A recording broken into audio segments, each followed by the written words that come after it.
Broadcasting from the great state of Michigan. Podcasting across the world and beyond. Across the world and beyond. It's the EasySpeak and Speakeasy 330 podcast.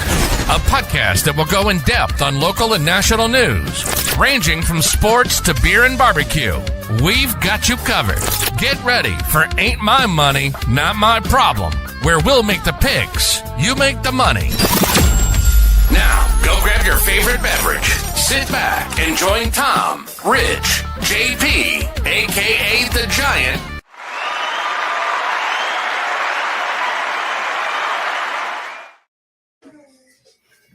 I love how it just absolutely just stops, goes to the thing, because we had to eliminate some names to that because they're just not welcome back. But hey, we're back for week 2 of the comeback tour, right? Mm-hmm. Yeah. Oh yeah, yep. So, The guys, Eras tour. A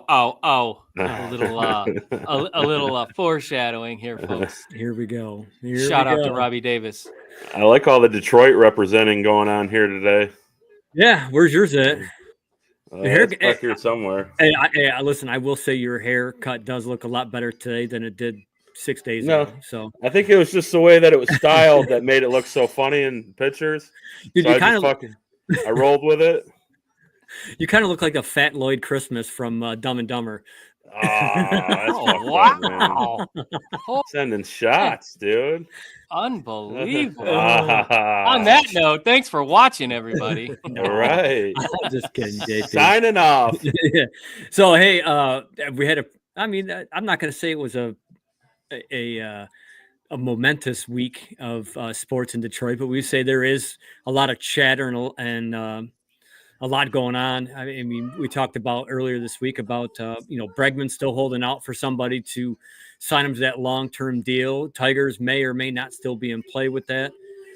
Also, Myles Garrett came out and said, hey, look, Cleveland, I gave you my all, and I just want to play at that level to where I'm competing for Super Bowls. I think at this point in his career, that's his goal, right? And, with every player, they want to win a Super Bowl. He tried as long as he could and kind of rode the wave in Cleveland to try to try to make that come to fruition. But he's asked for a trade, and reports are saying that Cleveland's not going to honor that. But we'll talk about that in a little bit. And how does that correlate with Detroit coming into play for that? I mean, I think on this panel here we kind of have mixed emotions on bringing him in.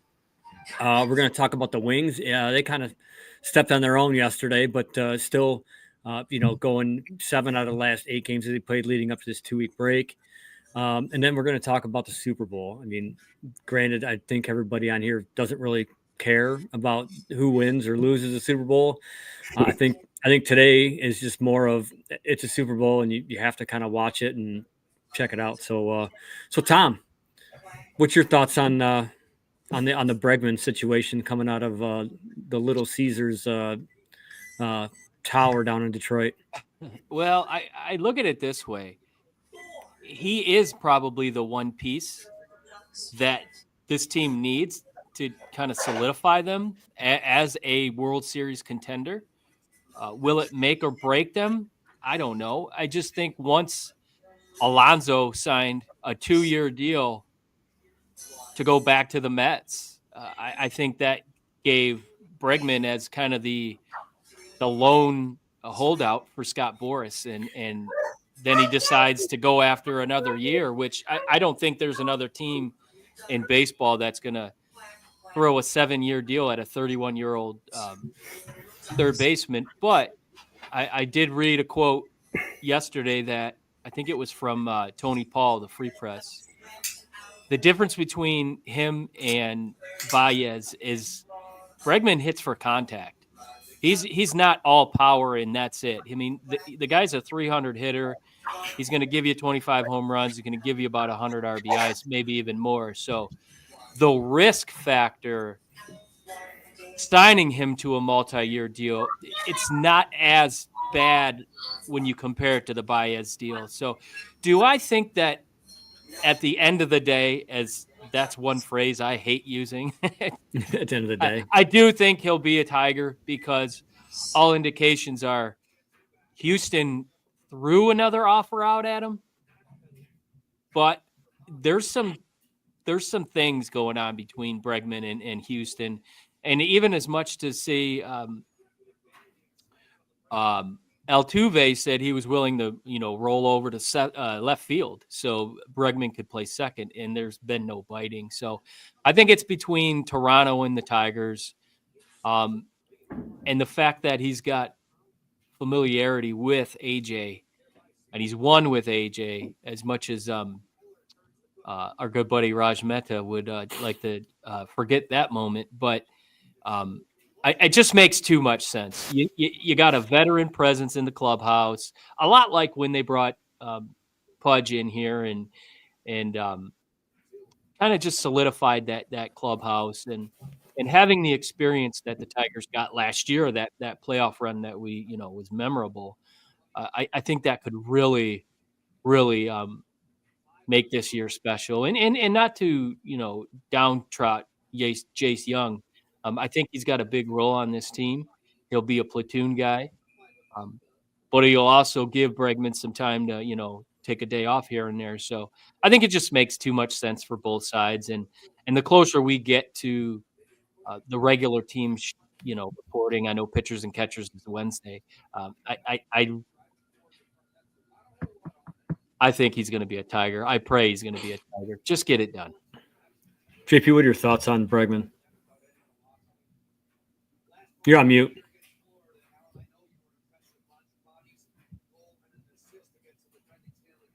Nothing. Hello? Can't hear him. Well, can't hear JP talking because his mic's not working. Must be that damn internet he's got. But no, with the whole Bregman thing, if we can't get Bregman done, is there anybody else think that we could probably go after? One name that popped up when I was reading yesterday, people were talking about the possibility of bringing in Justin Turner on like a 2-year deal. Hell of a clubhouse guy. His numbers the last couple of years, he's gone from like 11 home runs last year with 2 different teams with 55 RBIs, a very low productive, but I really don't know how much he was utilized. But when he was in Boston, I think he had decent numbers in Boston. So, I mean, that's another guy you could bring in. Great clubhouse guy. He gives you flexibility. He plays third base and he can play first. I mean, so you can have a little flecxibility going back and forth with that. Yeah, I can hear you now. Cool. He does have some flexibility there, and I think having him maybe being available to play first base, because it seems like the Tigers have kind of said, I think we're going to move on from Torkelson, because they did announce that when they signed Gleyber Torres that they were going to shift Colt Keith over to first.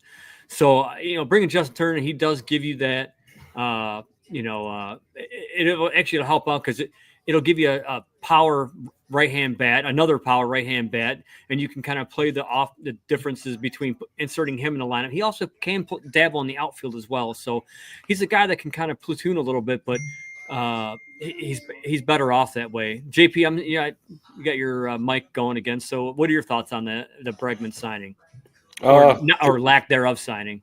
Right. Yeah, it's kind of getting annoying, to be honest with you. Probably see it go into spring training. You remember initially the Astros tried to extend him. They flipped him a 6-year, $156 million contract extension that he turned down. The recent reports from John Heyman is that the Red Sox and Cubs are in it but aren't offering term. The Astros are starting to gain more ground, even though they signed Isaac Paredes or brought Isaac Paredes in to play third base now. But the Tigers are like the lone standing team out there. I think the Tigers are offering the term, maybe not the money he's looking for. It's going to get to a point with me where I don't give a fuck where he goes, to be honest with you. I just really don't care. He can play. It doesn't matter to me. We'll roll with Jace Jung if we have to. It'd be his first full year starting, and we'll just go from there. I'm not going to sit here and be held hostage by a 31-year-old first baseman. No. Yeah, I mean, I think if you go the Turner route, you're looking at more production from Jace Jung. You're going to bring in a guy who I think Turner dealt with some injuries last year, and he was in Toronto, and Seattle. He got traded around a little bit. But, he had his bread and butter seasons with the Dodgers, and he's got the experience. And another guy that, if you brought in here could help with that team. I don't think production-wise it's going to be, as much as what you would get with Bregman, but you're going to get a guy low fare, basically, 2-year deal, maybe 10, 12 per, is going to really help out Jace Jung. So that's something that would make sense. I know Nolan Arenado, there's potential for the Cardinals of moving him. I know there was a couple teams in the mix. They could get involved with that. There's another guy a little bit long in the tooth, but he still has some good years left under his belt. And there's options there. And I guess go ahead. Justin Turner move, you're probably just looking at 1 year. Cause he's up there in age, and you're probably going to platoon him and Young, lefty, righty. Yep. Yeah. And so with that, Jack Flaherty re-signs with the Tigers for a 2-year, $35 million deal. Is that what I was hearing? Yeah. So first year's like 20, first year's $20 million, right? And then the second year would be 15, which also could go to $20 million based on the number of starts he has this year. I think he's got a player option in the second year. Yeah. So I think it's a great signing, to be honest with you. I think that's kind of exactly what we needed, especially, a guy who pretty much come out and said, I want to be back in Detroit. I was kind of bummed I got traded, but out of that trade, you look who won out of that trade. It seems like Detroit won out of that trade because of what we picked up, Trey Sweeney, Liranzano. Yeah. We picked up some good, and then the guy ended up coming back because he's like, I want to come back. So, that's great that we have that. So really, maybe our number 5 might be a Jackson Jobe. Alex Faedo, I think he was a casualty of war based on that signing because they had to shuffle some players around. Yeah, they exposed him, they DFA'd him, and he got picked up by the Rays. So, good luck to him. He's playing home. As Tom and I were talking the other day, he's playing at home down in Tampa. So, and as Tom would say, they are also playing in a minor league stadium this year. So one of 2 teams. Hey, you know what? They might sell out. So that's. Let's look at it as a positive that because they were not Tropicana. They weren't selling out. Barely even for the playoffs. So I think that's a good signing for Detroit. Pitchers and catchers report here soon. Was it today or is it? Yeah, Wednesday. I always think it's Sunday that they're supposed to report, but I guess I was wrong. And then from there, we're moving on. Let's talk about Myles Garrett. Guys, I'm going to leave it up to you guys. You guys fight whoever wants to talk about it, and then I'm going to give you my opinion on it. So let's go with JP first, and let's hear your thoughts on what the Lions should give if they were to pursue this option of trading for Myles Garrett. What are your thoughts? I had to go back and look at the last time something like this happened in 2018. Khalil Mack was traded for 2 first-round picks, a 3rd and a 6th. If you were to tell me that's what we needed to do to get Myles Garrett opposite of Aiden Hutchinson, I'd probably do it because at the end of the day, we're a contending team now. We're a division champion. Our picks are kind of falling. They're not old Lion picks like they used to be where we were picking in the top 5 every year, right? Yeah. So, you're picking at the back of the first of the round anyways, as it is. And you can find some good – and Brad Holmes is drafted well, but You have to go. You have to make a move like this to go for a Super Bowl, in my opinion. And I'm all on board. I would be willing to give up a couple first round picks. I don't think there would be a player involved. I'd be kind of surprised. But I would be willing to give up next year and the year after first round. They can take our third round. They can take our fourth round, whatever. We even picked up a couple extra picks with the Aaron Glenn. Did we get 2 third-rounders with that? Yeah. Compensatory picks. Picks. So, yeah, I'm all on board for it, man. I don't see what the downfall is. If you're trying to make it and win a Super Bowl right now, then go for it. Because we see in the NFL, teams come and go all the time. So, kind of got to jump on it while you got it. It's kind of the last missing piece that would make your defense elite. Are you feeling like the window of opportunity is closing on Detroit to get a Super Bowl? Or I don't think it's closing. I think that they're built to last. They're going to be good. They're going to be consistent. But to be over the top and beat a team like Kansas City or even Buffalo, who's kind of kept Kansas City has kind of kept out of the Super Bowl. If not for Patrick Mahomes, I've said it before, Josh Allen would have a couple Super Bowls under his belt. But to go over the top, you have to make a move. And they can compete and they can win the division and they can even win the NFC. But in order to win the thing, I think there has to be one move made. And this move would be awesome. I don't think this move's going to be made, though, to be honest with you. So, but I'm just my opinion. I like it. Tom, what do you think? It's to me, it's kind of a double-edged sword. If you go get them, there's one of 3 players that won't be here in 2 years, and I think it's Kirby, Branch, or J-Mo. I do think specifically with year 2 left on Garrett's contract, that would be a pretty big cap hit for the Lions. This year it won't be so bad, but you're looking at extending one, if not all 3 of those guys, if you can find a way. Do I think they need to do it? I think absolutely. You put him on the other side of Hutch, who's already just chomping at the bit to get back on the field.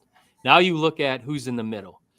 You got DJ Reader and Aleem McNeil. That's going to make them so much better because you can't double. You can't double anybody on that offensive front. And your linebackers. Oh, and that's going to make that back secondary that much better because they're not going to have to sit back there and have to hold for 6, 7, 8, 9, 10 seconds. So it makes way too much sense. 2 first rounds and a second round. Absolutely. He's worth it. He's a guy that's, look at what he does for Halloween. He puts tombstones in his front yard for quarterbacks that he sacked. The guy's relentless. And he is the definition of grit. Playing in Cleveland, he loves being in Cleveland, but the guy deserves to win. But you go and make that move, you're going to lose one of your big pieces that you currently have. Cleveland might even want one of those big pieces, so you have to prepare yourself for a loss of fan favorites and players that have been homegrown. That's got them to where they're at. But I do believe that Brad Holmes is a master at the draft. He's a master at scouting. And when you have a front office and coaching staff that's so tight-knit, I think if they were to lose a big piece, they'd just gain another one in the draft. And there's a reason why the Rams won the Super Bowl a few years ago. It was because Brad Holmes was a big piece of it. So I do think that the Lions have to throw their hat in the ring. I know Hutchinson was making comments like, I wouldn't expect it to happen. But you know what? That's coach speak, we'll say. But there's going to be a lot of other teams out there that's going to make some noise. But I think ultimately Cleveland has to make this deal because the amount of draft capital they've lost with the Deshaun Watson debacle, Captain Tug and pull. He's Rub and Tug. He's Rub and Tug. That deal has handcuffed the Cleveland Browns for years. And listen, not only that deal, the Browns are the previous Lions of the AFC.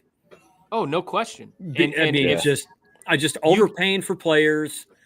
Deshaun Watson, that was an absolute stupidity is what that is. I can't even call it anything else other than stupidity. It's like they set their franchise back 15 years signing that guy. Did. And this is an opportunity for them to get a little bit of that back. They'd have been better off keeping Joe Flacco. There's no hope for them in the next 2 or 3 years. They're looking to move into a new stadium, I think 27 or 28. Start planning for that, and this would help that cause big time. You're looking at possibly 3-4 high picks that you could get for one guy. It's a no-brainer for the Browns to make, and I think right now they're saying it's not going to happen. It's all leverage. Who's going to come in with the biggest deal? And that's what it's going to come down to. And you're going to see a lot of action on draft day. It's in Green Bay. It's not very big draft plans for that. But the fact that Myles Garrett could get moved would make that draft pretty hot. Yeah, so I'm complete opposite of you guys. I think the Lions should pick up the phone and I guess find out what the asking price is, right? That's it. Yeah, Myles Garrett's 28. He's still in the prime of his career. He's still a dominant force on the front line, but we've done a pretty good job of finding talent, within the draft, especially like 2 years ago when they traded up to draft, Jameson, JMO, right? It shocked everybody that they were even they'd even do something like that. I think given what's coming out in the draft this year, I don't know if you guys have watched some of the practices of the Senior Bowls and stuff like that. There's some guys out there that are they're studs, right? Mm-hmm. And I don't think I want longevity. I'm enjoying these. Yeah, I get it. I want to win a Super Bowl just as much as you two guys do, but at what cost? And I don't. I'd rather see them try to build it all through the draft. But would I be pissed if they did it? No. But is it something I want them to do? No. So that's my take on it. Here's another thing that could possibly happen with Garrett coming out, and I think we can all agree.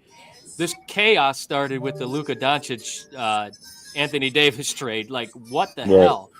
I think you could possibly see Max Crosby. I know we talked about it last week. You get some other players come out and say, I want to be traded. I want to win.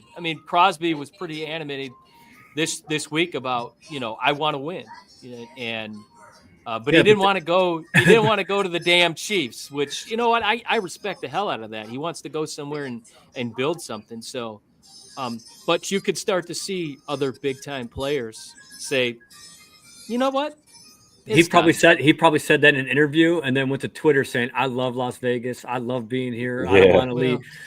That guy, you know what? He's too wishy-washy. You shit. Just recently, one hand, the other, and go like this. Yeah. Just recently, now he's more optimistic than ever. So I don't really buy into anything he says very much. No. But in all, you can't keep everybody. It's just a reality.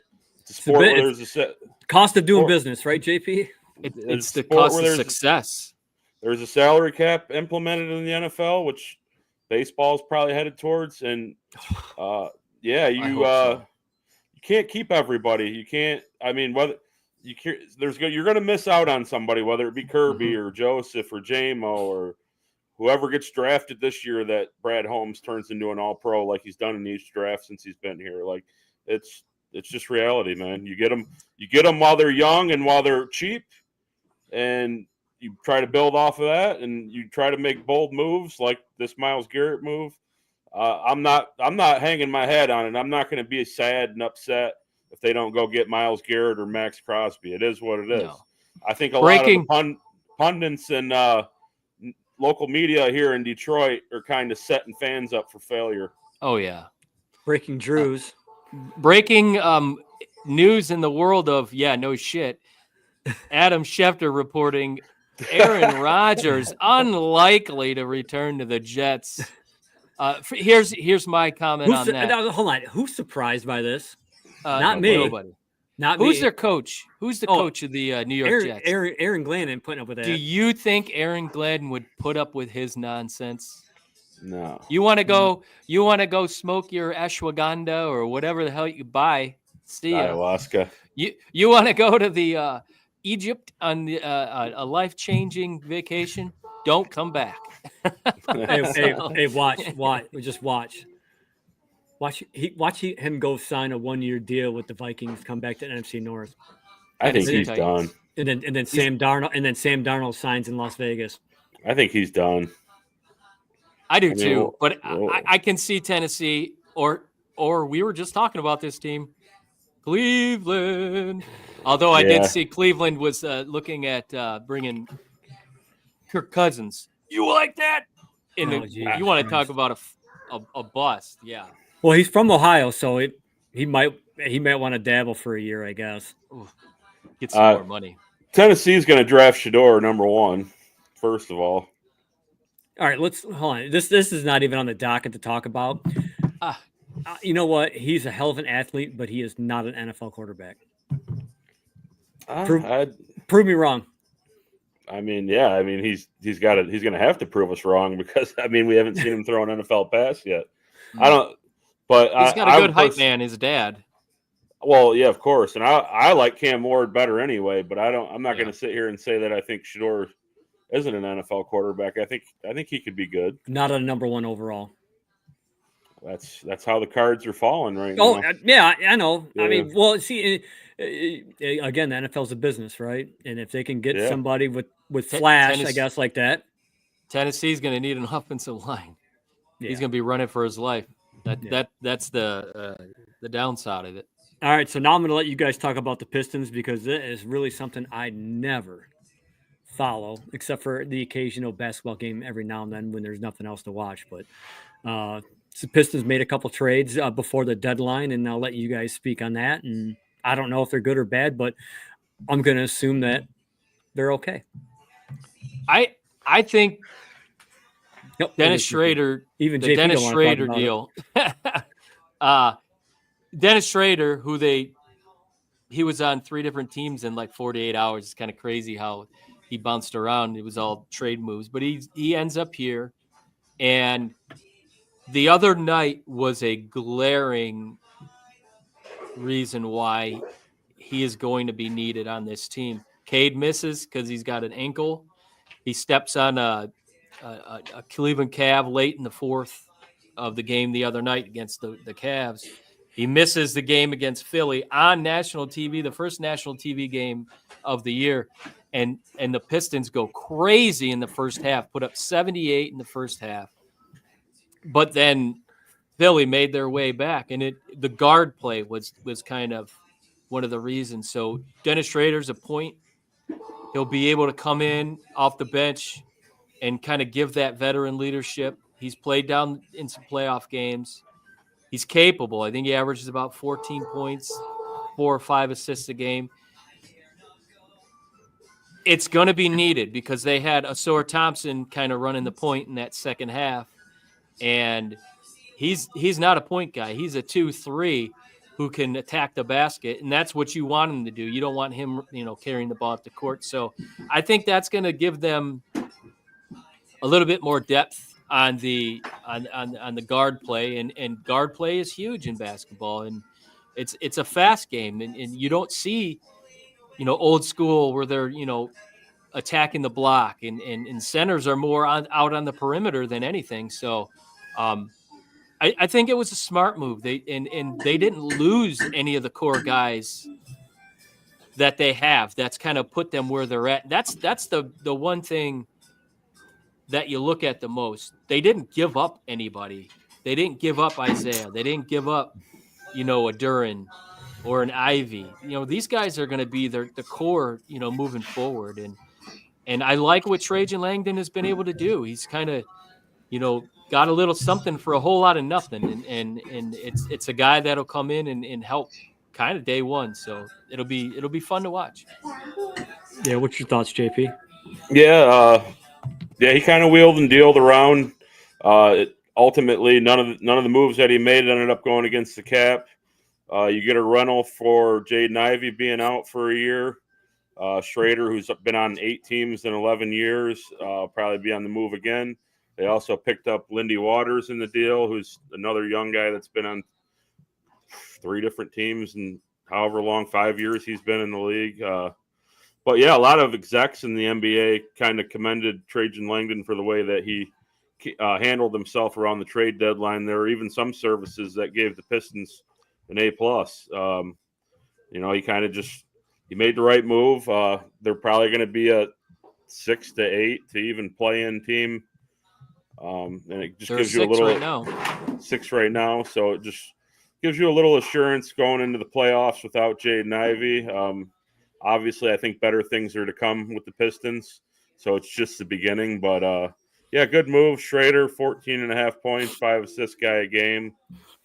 He's going to give you production, scoring off the bench. You know what I mean? He can facilitate. And like Tom said, they didn't have to give up any of their young nucleus. Everything's still intact.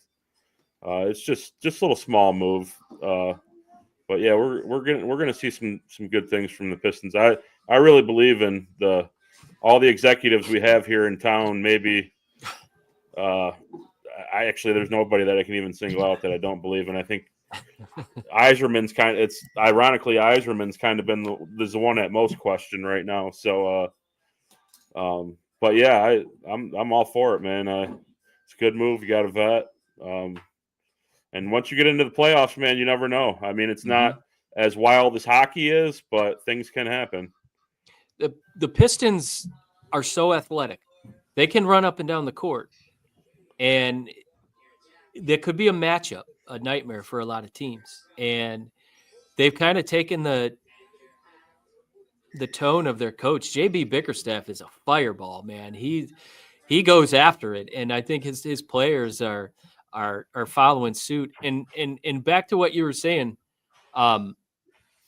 JP, a year ago at this time, do you think we could have sat here and said, man, the future of every Detroit sports team right now is bright? I think if they weren't named the Pistons, it was doom and gloom. And the 180 turn the city has made, it's incredible. And there was a lot of the heat on the T-shirt Tom Gore is bringing in Trajan Langdon, who's never was a GM before, only a few years removed from the NBA himself. And what is this guy going to do? And he brought in the best move he could have done was JB Bickerstaff. So, yeah.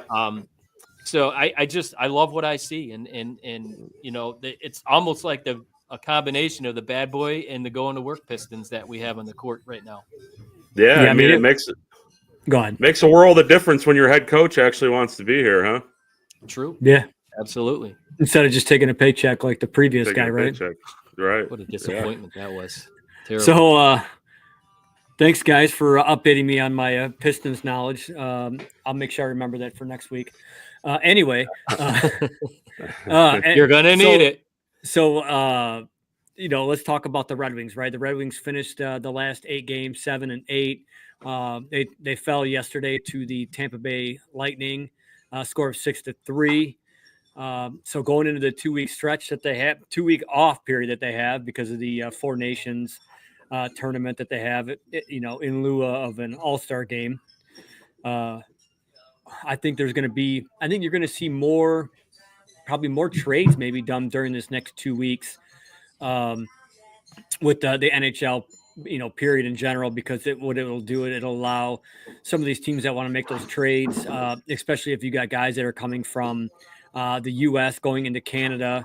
It gives them opportunity to make sure that they can. They're not supposed to practice because it's supposed to be like a designated vacation, but it allows them to make sure all their immigration stuff kind of gets, all in line. So, there's no delay in those guys hitting the ice. But, one of the things that I've read in the last day or so, some reports, mixed reports on the Red Wings, right? One was like they're going to stay put with what they have and roll with it. But then I also saw some reports today that people are talking that there might be a good possibility that the Red Wings are going to possibly shop Tarasenko. I was not a big fan of the signing coming into the year. It's not that I don't think he's a great player, but I don't think he's the right fit for the team, and that's what a lot of people are saying is like he just hasn't found his groove yet. And what have we played 51 games already this year so far, and he really hasn't, really hasn't found his way. He's eating up a lot of second and third line minutes, but still just not being as productive as we anticipated him to be. So yesterday's game, they lost, like I said earlier, but you're going to have a hard time chasing wins when you give up 2 goals in the first minute and 30 seconds of a game. That's going to be when you're already behind the 8 ball and you're chasing yourself, you're not going to win very many games. Outside of the goaltender play yesterday, they played a great game. It was a great game, but it just, like I said, you can't get down that fast, especially a team like the Lightning. You can't get down like that and try to claw back in. Who 2 weeks ago, where we were at the game, Rich, they get shut out, and this is the number 1 scoring team in the NHL, and to do what they did 2 weeks ago was impressive, and you knew that was not going to be the case coming in, but it's crazy to watch, and I think the Lions kind of fall suit to this too. The way the Wings played on that 4-game trip, outside of the first probably 8 minutes of the Edmonton game, they were in control of every game. They play relaxed on the road. Hey, there she is, special guest. And then when they come home, it's like they're a different team. So this 2 weeks, McLellan's going to probably show him that game, and that way they get it right. I trust McLellan's going to get the right combination, and we'll be moving forward with a lot of positivity. Yeah. But, and I think, do they make moves? It's tough to say because they're in a groove right now. Mm-hmm. Things are going real well. So yeah, you don't want to disrupt the apple cart, right? Yeah, I mean, but Tarasenko, I agree with you. He was a huge signing for them. I know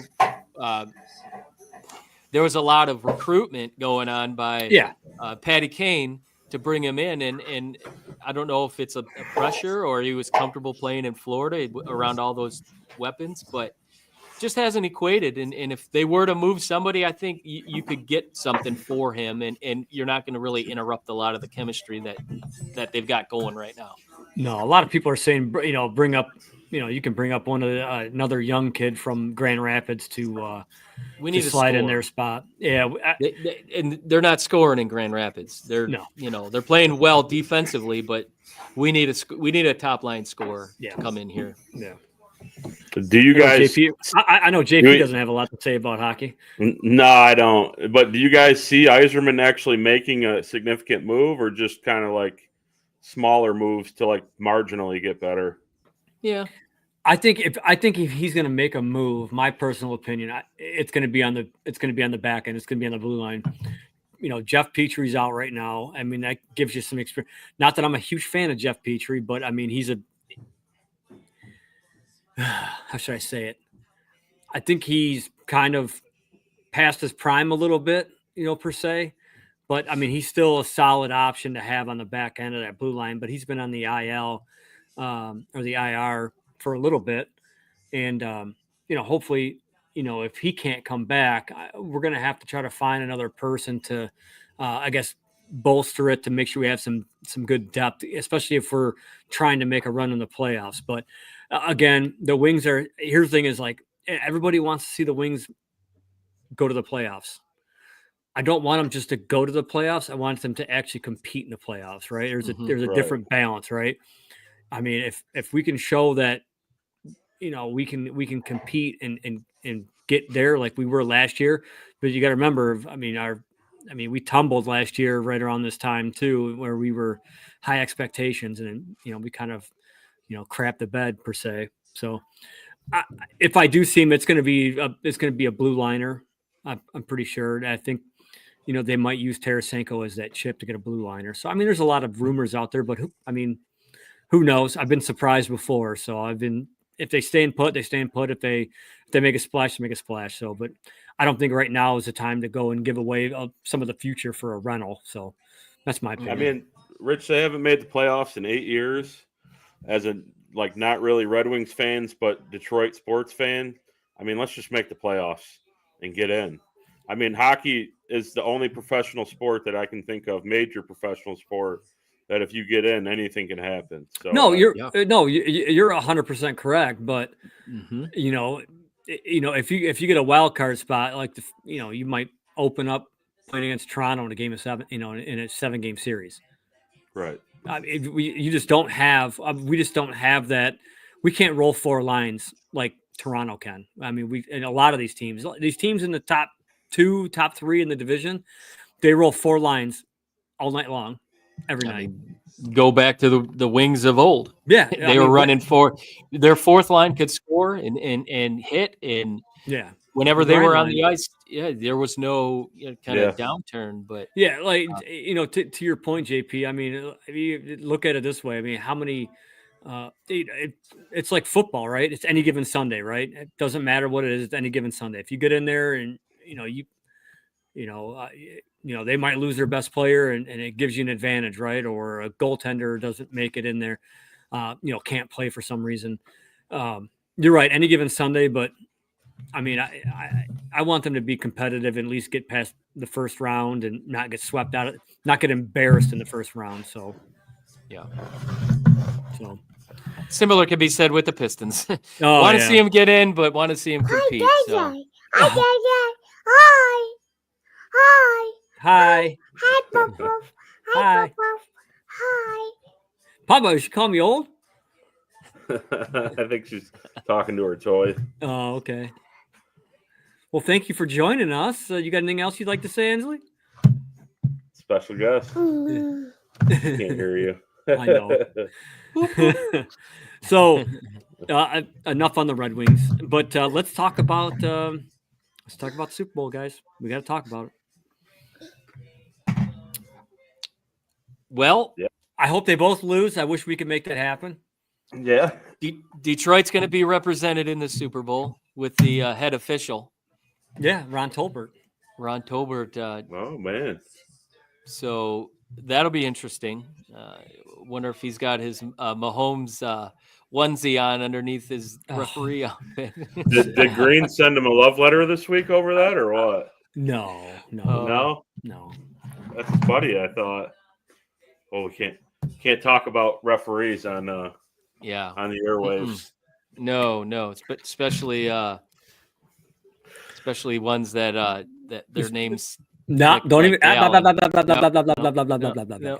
even talk about it. But anyway, so Super Bowl. Go ahead. Super Bowl tonight.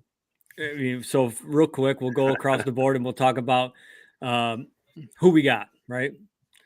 So it's a one. I think what is it? 1.5 point. Kansas City's favored by 1.5 point. Yeah, it went down. It's gone down. It's almost a pick 'em at this point. Let me pull up FanDuel here so I can look at it. Over under is 48.5. 48.5. Yeah.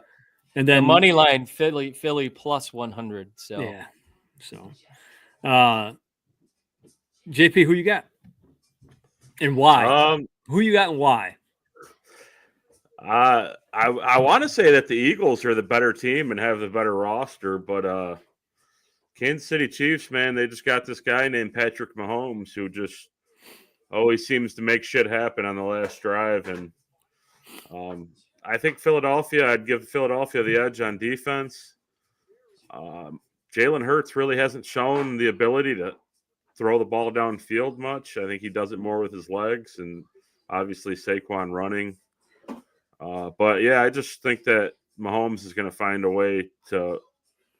I think it's going to be a higher scoring game than people think.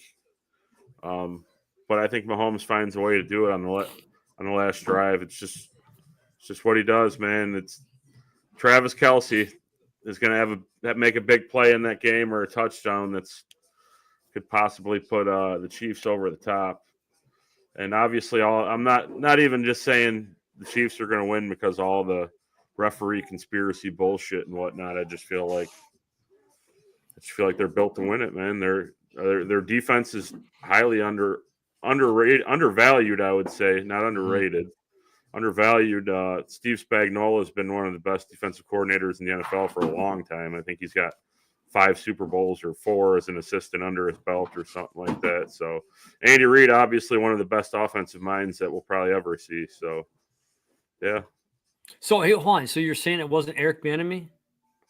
No, obviously not, because you see that he can't even stick in college as an OC. So, he just signed? Where did he go? He just went somewhere as the OC. I'll get an answer for you. Keep going. Yeah, somebody just signed him. There's like Jacksonville or something. Yeah, he just signed. I think it's Jacksonville. OC. So, Tom, who do you got? Well, first off, and why? I do think this is going to be a really good football game. You saw it last year with the Chiefs coming into the playoffs. There was a lot of question marks, but when it comes time to play playoff football, this team is experienced, and they just know how to win. And I think it starts from the top, Andy Reid. But then you look at the other side. You know that Philly has not forgotten about 2 years ago. You know, they had a lead late in the fourth quarter, Super Bowl 57. So I think they're going to kind of lean back on that. And looking at the spread that it's 1.5, that to me is very telling. There's a lot of unknowns when you've got Saquon Barkley on that field. Good defense or not, the guy's on a mission. He's rushed for almost 600 yards in this playoff run, which is unbelievable to think about. So, yes, Jalen Hurts has not had to, take over games with his arm. But looking at the Washington game, he really got A.J. Brown more involved. I think a lot of that had to do with Washington kept putting Mikey Sanders still on him, which was a huge mismatch. I love that kid. But putting him one-on-one against A.J. Brown is not a good move. I look up and I see number 0 on Rich's wall. But go ahead, Jay. They had no choice because Lattimore was getting cooked too. So. Well, Lattimore, he got exposed. He's infamous for getting beat bad. But the Bieniemy thing, real quick, he's the Chicago Bears running backs coach. That's probably Ben Hire's worst. That's probably Ben Johnson's worst hire. Yeah, he was the OC for UCLA. UCLA, yeah. No, he's headed to Chicago. But I think you look at the Eagles' frontline defense with Jalen Carter, with Montez or with Sweat on the end, and then you've got Nolan, their linebacker, who's an edge rusher. It's like Georgia Northeast on that football field.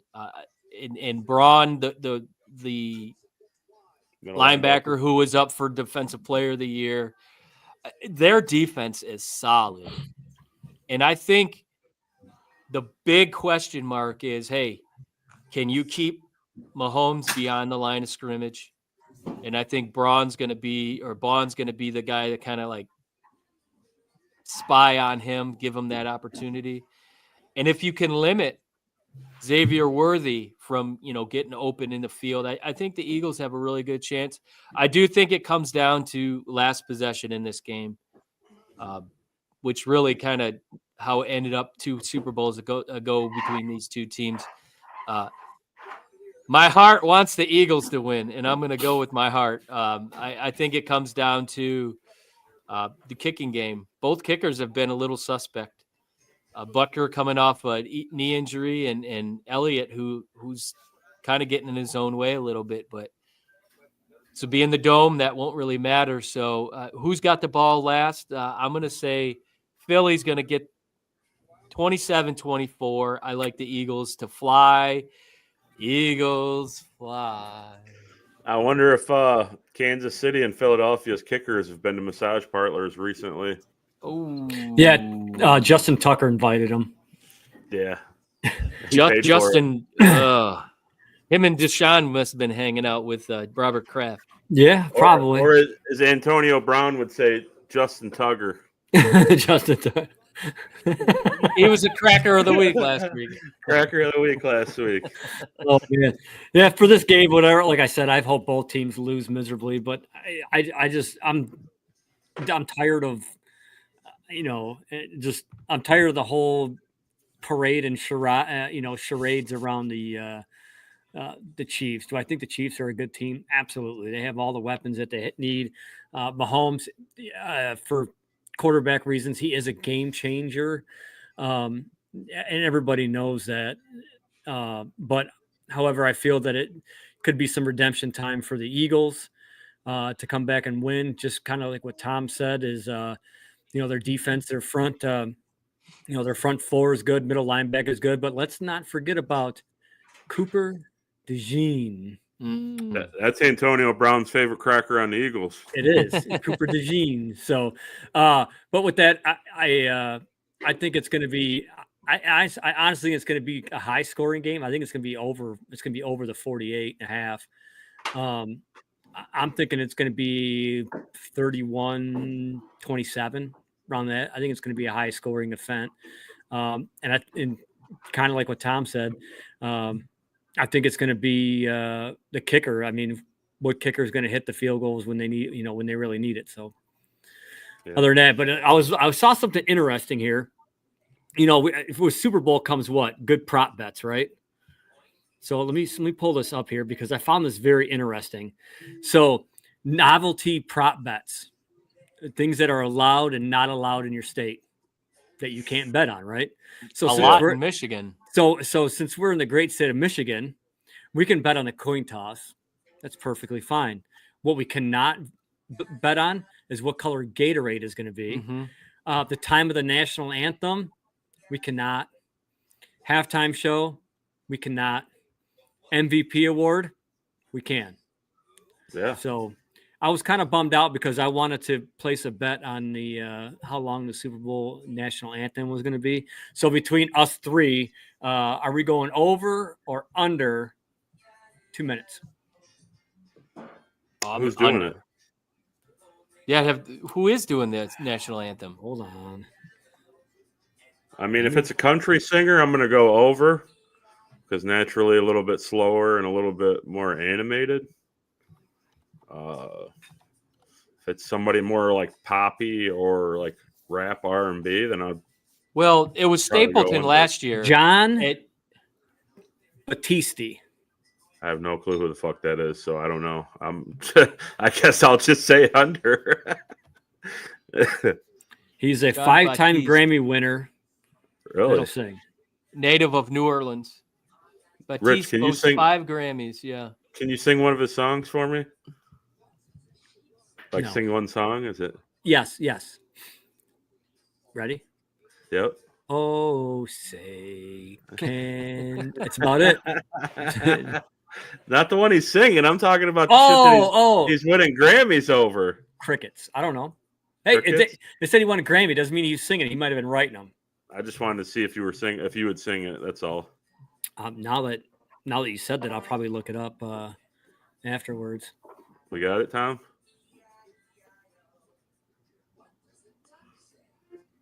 Never heard of it. Never. I'm going under on that one. Under?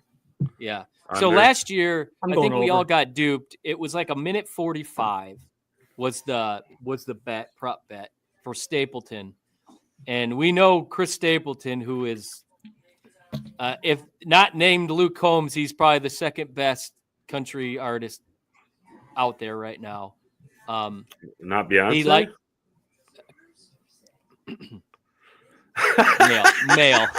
male. I don't want to get canceled, but male. And he tends to draw a lot of lyrics out and little humming, little hooing, and a little hawing. And I got duped. I went over, and boy was I wrong. It was like a minute I think it was like minute 28, minute Yeah, 29. Yeah, that's quick. And but yeah, no, I'll go on. If it's 2 minutes, I'll definitely go under. He's more poppy, it sounds like. So I'm gonna take the over. Okay. All right. I said under, just for the hell of it. Why not? And then, so real quick, while we got about 2 or 3 minutes left before we close it up, favorite Super Bowl memory? Halftime show? What performance? What do you guys, you guys have one that sticks out? I mean, of course, when from your childhood, Jackson's tit flipped out of her shirt there. That was pretty awesome. Oh yeah, when her top got ripped off by JT. Yeah. Well, he did say he was going to have her naked by the end of the song, right? Right, and he did. Yeah, good job. And it was on, and it didn't get caught in the delay. No. It was actually ended up on TV. Dude, I remember it was like hilarious. What was that? I'm pretty sure that performance was the one that had them start doing like the Who and like 80s rock bands for like the next 5 Super Bowls. Now performing Super Bowl, the Wiggles. Foghat was next year. For me, and it was recent. I would probably say my most favorite one so far. It was Snoop and Dre. I mean, that's awesome. That's that's a blast to the past for some of us here on the show of our parents telling. Who would have thought years and years and years ago that our parents told us you're not allowed to listen to it? Now the dude's got a cooking show with Martha Stewart. He's he's like the master of ceremony for the Olympics. He was host of NFL Honors. Yeah, it's like no, dude. If you would have said that back like in 1994, if you would have said, "Hey, this guy's gonna be huge one day," you're like, "Yeah, okay, sure, okay." Yeah. Well, he's got a larger than life personality. Oh, so. he does. Yeah, he does. And he doesn't have to worry about getting caught smoking pot anymore. So he don't give a shit. He's good. Well, I know he was never worried, but I'm saying right. So, Tom, I've got 2. I'll go with probably my most memorable halftime show, 2007. I think it was in Tampa. Prince. Yeah. It started raining while he's doing Rain. Purple Rain. I mean, first off, Prince is probably the greatest performer. Rich, you know me, I go to a lot of concerts. The greatest concert I've ever been to in my life was Prince at Joe Louis. That was an event. That was amazing. What happened in 2007 when the rain, it was like, come on, give me a break. But I think game-wise has to be the Giants and Patriots when New England was going in for the immaculate season. And Eli Manning throws up a prayer, and David Tyree, that catch. I mean, that's one of the greatest catches in Super Bowl history. It was just a prayer, winging a prayer. And he comes down with it. I think Mario Manningham, former Michigan player, was on that team. He got a touchdown in that game.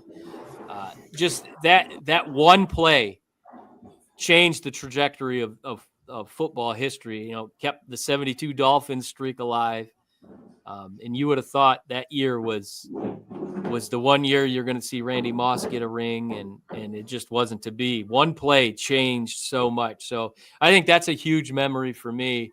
Him just going up and pinning that ball against his helmet, and then it looked like he jumped 12 feet in the air, and he comes down on his back and he holds on to it. Just incredible. And they go on and win that Super Bowl, which ironically enough, Eli wins 2 Super Bowls, and he gets shut out of his first ballot Hall of Fame entrance, which I don't know if I disagree with that. I think Eli Manning was on a team with really good defenses, and he's got the right name. So I think a lot of people think he should be a Hall of Famer, but he will get in one day. But I don't think first ballot, nah.